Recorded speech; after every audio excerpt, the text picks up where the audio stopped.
Oui, en tant que femme politique, j'ai ressenti la nécessité de m'exprimer sur l'islam pour deux raisons. La première, c'est que l'islam est devenu une idéologie à combattre, donc c'est devenu un sujet politique. Donc en tant que femme politique, je dois m'y intéresser.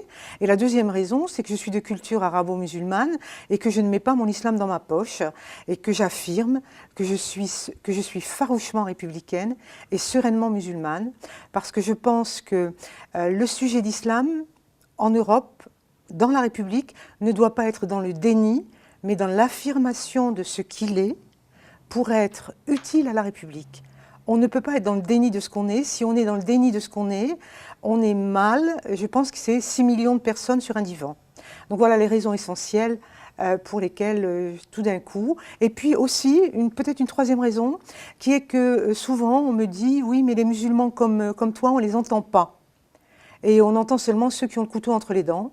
Et donc, j'ai estimé que c'était absolument nécessaire, finalement, de sortir du bois et d'affirmer haut et fort qu'il y a des musulmans, les 99% des musulmans sont des gens normaux.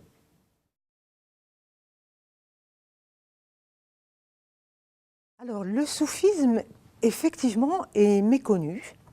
Et c'est assez curieux, parce que des grands auteurs, des grands savants de l'islam ont souvent été des soufis.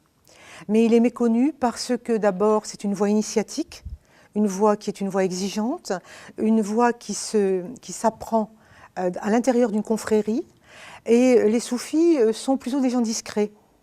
Et donc cette voie est une voie discrète, c'est une voie du respect, une voie de l'amour, et qui a été, comment dire, condamnée par l'orthodoxie musulmane, alors qu'elle était autorisée par les grands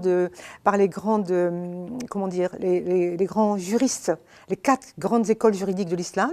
C'est une voie qui a été autorisée, mais il y a une méfiance vis-à-vis des soufis, parce que on pense que c'est un peu des êtres un peu planants. Et dans la note, j'explique que ce n'est pas le cas du tout, parce que même on dépasse le dogme par la spiritualité, il n'en demeure pas moins que nous sommes ancrés dans la vie de la cité.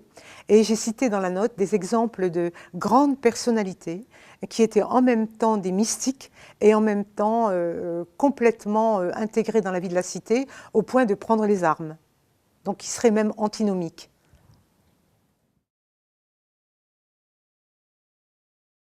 Alors, c'est vrai qu'il est difficile d'être considéré comme Français à part entière. Visiblement, nous serions des Français à part. Et donc, ça remonte il y a 30 ans, une trentaine d'années, quand il y a eu la marche pour l'égalité, qui s'est transformée en marche des beurs. Donc, on a ethnicisé tout de suite cette marche, alors qu'il était une marche où les revendications étaient des revendications républicaines. Et comme ces revendications n'ont pas été satisfaites, n'ont pas été comprises, nous en sommes arrivés à des revendications particularistes. Et c'est regrettable pour la République. Donc, il y a une absence de confiance dans cette jeunesse des quartiers. Et il y a eu un racisme officiel qui a été combattu, mais le racisme officiel, si c'était nécessaire de le combattre, ce n'est pas suffisant, parce que rien n'a été fait pour la promotion de l'égalité.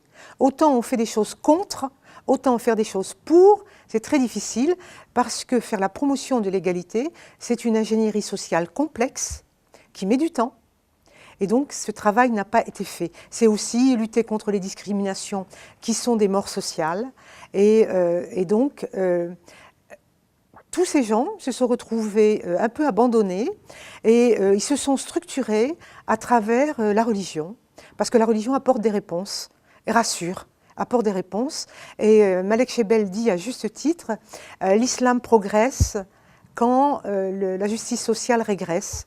Et il y a là le risque d'une substitution de la foi à la loi.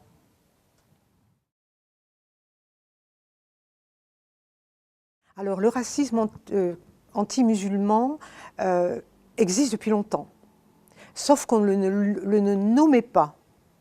Il a été nommé il y a quelques années, plus d'une décennie, par Mouloud Aounit, qui est le premier à utiliser le terme islamophobie, Alors, bien sûr, les intellectuels français n'ont pas accepté le terme en disant que c'était l'ayatollah Khomeini qui l'avait utilisé pour interdire toute critique de la religion. Donc, dans la note, j'explique que c'est faux, puisque c'est l'administration française au début du siècle qui a utilisé ce terme. Et le Conseil national des droits de l'homme précise que d'un racisme biologique, on est passé à un racisme culturel. Et donc, l'islamophobie est là. Il y a même une islamophobie notoire dans les médias. Il y a eu, par exemple, Aristote et le Mont Saint-Michel, qui est une islamophobie savante. On déniait aux musulmans le rapport à la science. Une islamophobie religieuse. Le Saint-Père, par exemple, dans son discours sur l'islam de Ratisbonne, heureusement qu'il s'est rattrapé après avec la visite de la Mosquée Bleue et puis le dialogue interreligieux. Une islamophobie médiatique avec le télépolémiste Éric Zemmour qui fabrique un marketing de la haine, voire une question de la déportation qui serait un sujet à ne pas exclure. Il y a une islamophobie politique avec Jean-Marie Le Pen, bien évidemment, qui, sous ses critiques vis-à-vis des immigrés, c'est plutôt les musulmans. Et puis une islamophobie littéraire avec Houellebecq. Bien évidemment, c'est une fiction, et il faut le voir comme une fiction, mais ça parle de l'islam et des musulmans dans des termes qui ne sont pas acceptables. Donc ça monte. En plus, avec le djihadisme actuel, ça ne peut que monter, évidemment. Alors, il y a de la part des musulmans une capacité à être des citoyens. Encore faut-il que la République n'oublie pas l'esprit qui la fonde. Donc tous les musulmans peuvent être des citoyens. Alors il y a peut-être une spécificité pour les musulmans soufis parce que les musulmans soufis se réfèrent à la voie mohammedienne. Et la voie mohammedienne, c'est deux aspects. Il y a l'aspect spirituel et il y a l'aspect gouvernance de la cité. Et donc, si on suit cette voie mohammedienne, on doit bien évidemment avoir essayé de monter en spiritualité personnelle, puisque un hadith du prophète dit et la spiritualité personnelle dans le soufisme, c'est la connaissance de soi-même, la lutte contre son ego.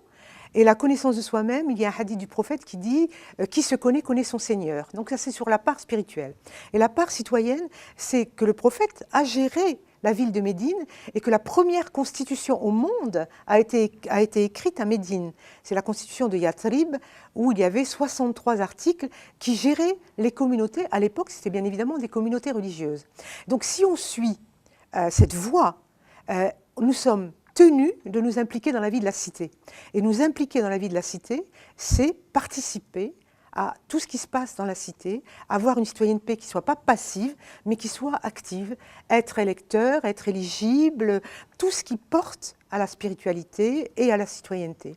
Donc les soufis sont détenteurs peut-être de ce petit plus qui pourtant est l'essence des musulmans en général. Mais il y a ce petit plus parce que nous nous sentons cette obligation.